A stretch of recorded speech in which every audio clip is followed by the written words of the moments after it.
Hello दोस्तों, स्वागत है आपका मेरे चैनल टेक्निकल अभी में। दोस्तों, आज के इस वीडियो में मैं बात करूंगा कि बहुत सारे जो आपके भाई हैं या आप लोग हैं जिन्होंने एलपी का एग्ज़ाम अभी दिया है। एलपी का एग्ज़ाम ख़त्म हो चुका है। अब बहुत सारे कैंडिडेट्स परेशान हो रहे हैं, बहुत सारे कैंडिडेट्स इधर उधर पूछ रहे हैं कि कट ऑफ क्या रहेगा, यानी CBT 1 का कट ऑफ क्या रहेगा। हमने 30 किया, हमने 35 किया, कोई बोल रहा है हम 40 किए, क्या हमारा सिलेक्शन हो जाएगा, कितना कट ऑफ सेफ रह सकता है, यानी अगर आपका कट ऑफ कितना आए कि आप CBT 2 की तैयारी करें। आज मैं इसी टॉपिक को लेके, इसी चीज़ को लेके थोड़ा डिस्कशन आपसे करूंगा। दोस्तों, अगर आप फर्स्ट टाइम मेरे चैनल विजिट कर रहे हैं तो मेरे चैनल को सब्सक्राइब कर लीजिए, वीडियो को शेयर ज़रूर कर दीजिए, क्योंकि बहुत सारे कैंडिडेट्स हैं, मैं देख रहा हूँ यूट्यूब पे बहुत सारे कैंडिडेट्स हैं जो परेशान हो रहे हैं। हमारा 35 नंबर है, हम UR में हैं, हमारा 40 नंबर है, हम UR में हैं, क्या हमारा सिलेक्शन हो पाएगा। इन सब चीज़ों को लेकर मैं आज थोड़ा डिस्कशन करूँगा और लाइक ज़रूर कर लिए करिए। चलिए दोस्तों, बात करते हैं। दोस्तों, मैं सबसे पहले बता दूं कि जितने भी ALP के एग्ज़ाम अभी तक हुए, यानी ये 2024 में जो ALP एग्ज़ाम हुआ है, चाहे आपका जो भी जोन रहा हो, आप कहीं भी सेंटर में गए हों, बहुत सारे सेंटर हैं जहाँ पर थोड़ी प्रॉब्लम आई है, तो उनका रीशेड्यूल किया गया है। दोस्तों, एक चीज़ इस एग्ज़ाम में देखने को मिल रही है कि जो एग्ज़ाम 2018 में हुआ था, काफ़ी हद तक उसी से मिलता जुलता पेपर आ रहा है। मतलब जैसा पेपर उस टाइम पर था वैसा ही पेपर इस टाइम पर भी देखने को मिल रहा है। कुछ शिफ्ट में तो ऐसा भी है कि कुछ क्वेश्चंस भी रिपीट हो जा रहे हैं, यानी क्वेश्चंस और तरीके बिल्कुल सेम टू सेम रिपीट हो रहे हैं। दोस्तों, अगर आप लोग टेक्नीशियन के फार्म भी अप्लाई कर रखे हैं या ये वीडियो टेक्नीशियन वाले कैंडिडेट्स के पास भी जा रहा है, तो मैं आप लोगों को बता दूं कि आप लोग जो पुराने पेपर हुए हैं, यानी जो 2018 और 19 में, चाहे 19 में ग्रुप डी के, 2018 में ALP टेक्नीशियन के, वो सारे पेपर आप सॉल्व करने की कोशिश ज़रूर करिए। चाहे वो CBT 1 का पेपर हो या CBT 2 का पेपर हो, आप उसको सॉल्व ज़रूर करिए, उसको ज़रूर से ज़रूर देखिए।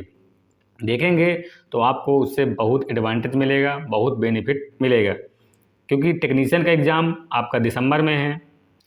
तो जो टेक्नीशियन में कैंडिडेट तैयारी करने वाले हैं वो लोग ज़रूर से ज़रूर अपना पुराने पेपर ज़रूर देखें, क्योंकि आप लोग देख रहे हैं ALP के एग्ज़ाम में जो पुराने पेपर संबंधित जो चीज़ें हैं वो बहुत सारी चीज़ें इसमें देखने को मिल रही हैं, यानी वो टाइप देखने को ज़रूर से ज़रूर देखने को मिल रहा है। यानी जैसे मैं मैथ की बात करूं या रीजनिंग की बात करूं, तो जो टाइप 2018 में पूछा गया था, कुछ न कुछ मिलता जुलता वैसा ही टाइप इस बार भी पेपर देखने को मिल रहा है। यानी पेपर आपका मॉडरेट आया है, मॉडरेट आ रहा है। ऐसा ही मॉडरेट पेपर आपको टेक्नीशियन में भी देखने को मिलेगा। इसलिए जितने भी कैंडिडेट्स हैं टेक्नीशियन की तैयारी कर रहे हैं, वो लोग विशेष ध्यान रखिए। हाँ, इस बार टेक्नीशियन में आपको केवल एक CBT की बात करी है, इसलिए आप लोग बहुत हल्के में मत लीजिए, क्योंकि ALP में तो 2 एग्ज़ाम है, CBT 1 और CBT 2 है, लेकिन टेक्नीशियन में ऐसा नहीं है। इस बार टेक्नीशियन की वैकेंसी अलग है, टेक्नीशियन का नोटिफिकेशन अलग है, टेक्नीशियन का एग्ज़ाम भी अलग रहेगा। इसलिए आपका जो टेक्नीशियन का जो एग्ज़ाम है या टेक्नीशियन जो आप एग्ज़ाम देंगे उसका मेरिट थोड़ा हाई रहेगा। क्यों? क्योंकि उसमें आपका सिर्फ एक CBT है और उसी CBT से आपकी मेरिट बननी है, उसी CBT से आपका सिलेक्शन होना है। इसलिए इस चीज़ को विशेष ध्यान रखिए और उस विशेष ध्यान रख करके ही आप अपनी तैयारी करिए। या जो लोग तैयारी कर रहे हैं, जिनकी तैयारी कंप्लीट हो गई है, वो लोग अपना प्रैक्टिस सेट और पुराने पेपर ज़रूर हल करिए। ये बात हो गई टेक्नीशियन की। दोस्तों, मैं बात कर रहा था ALP की। ALP में जितने भी शिफ्ट के पेपर अभी तक हुए हैं, सभी पेपर मॉडरेट रहे हैं। मैंने पहले बताया था कि जो साइंस से है, आपको जो मानव संरचना तंत्र है, मानव शरीर संरचना तंत्र, जितने भी तंत्र हैं मानव शरीर में, वो सारे तंत्र के बारे में आपको बायोलॉजी में पढ़ना चाहिए। देखिए, आप उठा के देखिए, हर शिफ्ट में किसी न किसी तंत्र से कोई ना कोई एक क्वेश्चन जरूर पुटअप किया गया है। मैं बोला था आपको आवर्त सारणी से भी कोई ना कोई क्वेश्चन पुटअप किया गया है। तो कुछ टॉपिक मैंने बताए थे जिन टॉपिकों से क्वेश्चन कंपलसरी हर शिफ्ट में देखने को मिला है। ऐसा ही आपको टेक्नीशियन भी देखने को मिल सकता है। दोस्तों, अगर मैं कट ऑफ की बात करूं, अगर मैं मार्क की बात करूं, तो ये CBT 1 है। अगर मैं UR कैंडिडेट्स की बात करूं, जैसे जो UR कैंडिडेट्स हैं वो लोग, अगर आपने 75 नंबर के पेपर में अगर आपने 45 प्लस क्वेश्चन करेक्ट किया है, मैं ऐसा नहीं कह रहा कि 45 प्लस क्वेश्चन आपने किया है, मतलब आपका 45 प्लस मार्क आ रहा है, यानी 45-50 के बीच में अगर आपका मार्क्स आ रहा है, निगेटिव मार्किंग कटने के बाद 75 में अगर 45 प्लस मार्क्स आपका आ रहा है या 45 से 50 के बीच में मार्क्स आ रहा है, तो आप CBT 2 की तैयारी बिल्कुल से करिए अगर आप UR में हैं। इस चीज़ को ध्यान रखिए, आप किसी भी जोन से हों, चाहे आप 21 जोन कहीं से भी डाले हों, अगर आप UR से बिलोंग करते हैं तो आप इस चीज़ को ध्यान रखिए कि आपका कट ऑफ 75 में, यानी आपके जो मार्क्स हैं 75 में 45 प्लस मार्क्स आना चाहिए, तभी आप CBT 2 के लिए पात्र एलिजिबल रहेंगे। क्योंकि दोस्तों, अगर आप 75 में 45 नंबर लाते हैं, अगर मैं 45 नंबर की ही बात करूं, जैसे मैं एग्जैक्ट 45 नंबर की बात करूं कि अगर आपका 45 मार्क्स आ रहा है, मैं 45 क्वेश्चन की बात नहीं कर रहा, क्योंकि 45 क्वेश्चन आप करेंगे तो ये तो निश्चित है कि 2-4 क्वेश्चन आपके रॉन्ग हो ही जाएंगे, तो आपके एग्जैक्ट 45 प्लस नंबर होना चाहिए। अगर मैं एग्जैक्ट 45 नंबर की बात करूँ, तो जब आपका 75 से 100 बनाया जाएगा, तो आपका 45 वाला जो मार्क्स है वो 100 के परिप्रेक्ष्य में 60 मार्क्स बनेगा। दोस्तों, ये जो 60 मार्क्स आपका बनेगा, ये आपका बिना नॉर्मलाइज का मार्क होगा। फिर 100 मार्क्स बनने के बाद आपका नॉर्मलाइज होगा, तो ये तो निश्चित है कि नॉर्मलाइज होगा, और आपकी शिफ्ट अगर थोड़ा सा भी कहीं टफ है तो 2 से 4 नंबर आपको ज़रूर से ज़रूर बढ़े मिलेंगे। हाँ, अगर आपकी आपकी जो शिफ्ट है ज़्यादा टफ है तो आपका 8 से 10 मार्क्स भी बढ़ सकता है। दोस्तों, लेकिन इस बार की जो नॉर्मलाइजेशन की जो प्रक्रिया है वो थोड़ी अलग है। 2018 में नॉर्मलाइजेशन की प्रक्रिया थोड़ी अलग थी, इस बार अलग है। इसलिए ना आपका जो मार्क्स है 2 से 4 मार्क्स ज़रूर से ज़रूर बढ़ सकता है। तो जितने भी UR कैंडिडेट्स हैं, अगर आपका 45 प्लस मार्क्स आ रहा है, यानी 75 में 45 प्लस मार्क्स आपका आ रहा है, आपने किसी भी जोन से अप्लाई कर रखा है, तो आप CBT 2 की तैयारी में लग जाइए। आपका CBT 1 100% क्लियर होना चाहिए, यानी 100% क्लियर होगा। आप अपना CBT 2 की जो सिलेबस है या CBT 2 का जो प्रिपरेशन है उसमें लग जाइए। ऐसे कैंडिडेट्स जो UR में हैं और 40 मार्क्स ला करके CBT 2 की तैयारी के लिए सोच रहे हैं, वो एक बार इस चीज़ को ज़रूर देखिए कि अगर आपका 40 मार्क्स आ रहा है, मैं ऐसा नहीं कहता कि 45 प्लस मार्क्स तो सबका सिलेक्शन हो जाएगा। हो सकता है कि आपका 44 मार्क्स हो, तब भी आपका सिलेक्शन होने के चांस रहेगा। लेकिन अगर आपका 45 प्लस मार्क्स है तो सिलेक्शन का 100% चांस आपके लिए है, यानी CBT 2 की तैयारी आप कर सकते हैं। अगर UR कैंडिडेट्स जो 40 नंबर लेकर के बैठा है, अगर मैं 40 नंबर की बात करूं तो 40 नंबर जब आपका 45 में 40 नंबर, जो 75 में आपका 40 नंबर आएगा, जब आप 100 में कन्वर्ट करेंगे तो आपका 53 के आसपास जाएगा। 53 के आसपास जाएगा। अगर बहुत ज़्यादा नॉर्मलाइजेशन होगा तो कितना होगा, 4 से 5 नंबर, यानी 55-56 तक आप जा सकते हैं। हो सकता है कोई जोन ऐसा हो सकता है जहाँ पर आपको 50 या 56 या 55 तक भी आपको CBT 2 के लिए बुला ले। कोई जोन, एक आध जोन कोई ऐसा हो सकता है। अगर मैं पिछली वैकेंसी की बात करूं तो पिछली वैकेंसी में ऐसा कहीं पर नहीं था। कोई एक आध ऐसा कोई जोन हो जहां मेरिट इतनी नीचे गई हो, नहीं तो इतना नीचे मेरिट ALP में इतना मेरिट नीचे नहीं जाती है। क्यों दोस्तों? क्योंकि ALP में बीटेक वाले जो कैंडिडेट्स हैं वो बहुत ज़्यादा टफ या फाइट आपको देते हैं। मैं बात कर रहा हूँ खासकर ITI वालों के लिए, क्योंकि जो बीटेक कैंडिडेट्स हैं सब ज़्यादा फाइट ALP में वही करते हैं, उन्हीं की वजह से मेरिट आपकी हाई रहती है।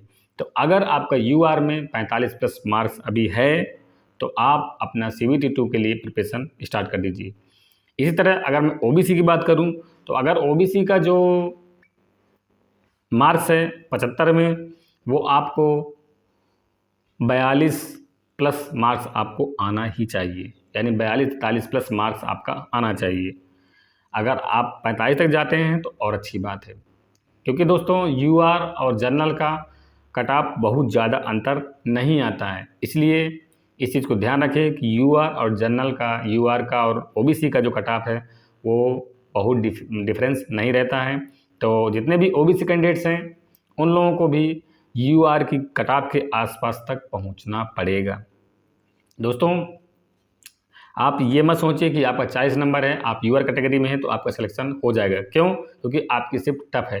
आपकी शिफ्ट टफ है या इजी है, इसका डिसीजन आप नहीं कर सकते। इसका डिसीजन तो रेलवे बोर्ड करेगा, आरआरबी करेगा, और जब सारी शिफ्ट का एनालिसिस करेगा, सारी शिफ्ट को देखेगा, तब वो डिसाइड करेगा कि आपकी शिफ्ट टफ है या ईजी है। क्योंकि दोस्तों जितनी भी शिफ्टें होती हैं उसका जो एवरेज मार्क्स है वो कंपेरिजन किया जाता है आपकी शिफ्ट से। वो डिसाइड करता है कि आपकी शिफ्ट टफ है या इजी है।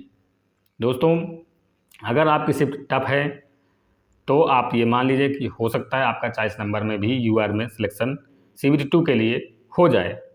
ऐसा चांसेस है, पॉसिबल है, लेकिन ये पॉसिबिलिटी बिल्कुल कम ही है, क्योंकि ऐसा बहुत कम होता है। तो जितने भी यूआर कैंडिडेट्स हैं 45 प्लस मार्क्स हैं वो CBT तैयारी करिए। ओबीसी कैंडिडेट्स हैं अगर 42-43 प्लस मार्क्स हैं CBT 2 की तैयारी कर सकते हैं। अगर SC कैंडिडेट्स हैं 40 के आसपास अगर उनका आ रहा है तो वो CBT 2 की तैयारी कर सकते हैं। ये मत सोचिए कि आप SC में हैं, आपने 25 क्वेश्चन सही किए हैं, यानी 25 मार्क्स आपका आ रहा है तो आपका CBT 2 के लिए सिलेक्शन हो जाएगा। ऐसा बिल्कुल भी नहीं है। SC वाले जो कैंडिडेट्स हैं उनको 35 प्लस लाना ही पड़ेगा, तभी आपका सिलेक्शन CBT 2 के लिए हो पाएगा।